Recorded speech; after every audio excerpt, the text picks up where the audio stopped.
5 kadete ng Philippine Military Academy ang nagtapos sa ilalim ng Military Education Exchange Program sa pagitan ng Pilipinas at Amerika.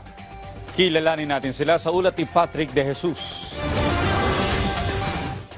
Ipinamalas ng mga kadete ng Philippine Military Academy ang kanilang galing at kakayahan kahit nasa ibang bansa.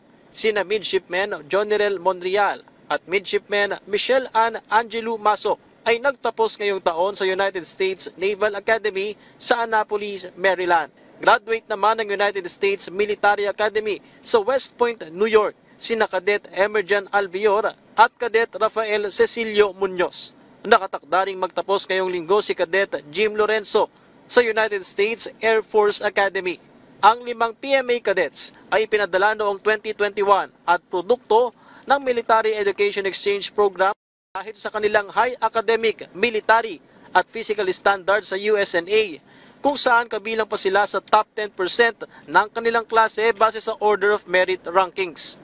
Sina Albior at Munoz ay nakatanggap din ng parangal sa USMA, kabilang ang Air Assault Badge sa Air Assault School. Sa panayam ng PTV News sa mga kadete, ibinahagi nila ang kanilang karanasan na hindi naging madali dahil bukod sa matinding training, may malaking adjustment din sa kultura. Yung motivation ko really is pumunta ako dito representing not myself. I came here to represent the country on a global stage now sa West Point. It kind of gave me purpose. Graduating with merit it's not a simple job po, pero kasi dito, as I was saying earlier po, na hindi lang po kami nag-aaral, meron po kaming other obligations. Every time na nahihirapan po ako, I always think that like the Philippine flag that we are wearing on our shoulders. Malaki ang pasalamat nila sa suporta ng PMA para mas maging handa sila sa kanilang cadetship sa Amerika. PMA instilled discipline po sa amin talaga. And I think I will never have the same discipline as a civilian kung hindi po ako nakapasok ng PMA. Yung 1-year training ko po sa PMA, it made my 4 years here in USA so much easier. We all know na yung PMA, hindi po siya ganun kadali. Pero yun po yung naging edge namin nung pumasok po kami dito sa West Point.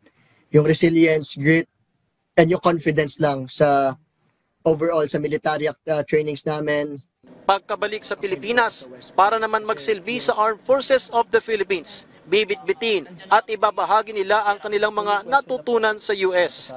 Ibibigay po namin yung buong na serbisyo po namin para sa ating mamamayan, para po protektahan po ang ating konstitusyon at ang ating watawat. To the Filipino youth, I hope everybody ma-inspire kayo na to take the PMA talents.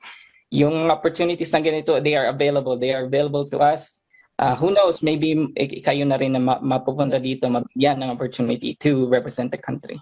Sa ngayon ay may 40 aktibong Foreign Service Academy cadets ang PMA. Bukod sa US ay mayroon din sa Japan, South Korea at Australia. Samantala, inaprubahan ni Defense Secretary Gilberto Teodoro Jr. ang Enhanced Bachelor of Science in Management, Major in Security Studies curriculum sa PMA. Focusing on the integration of territorial defense and modern warfare domains. Bukas na rin ang online application para sa PMA Entrance Exam 2025 na gagawin ng 3 batch sa buong bansa. Patrick De Jesus para sa Pambansang TV sa Bagong Pilipinas.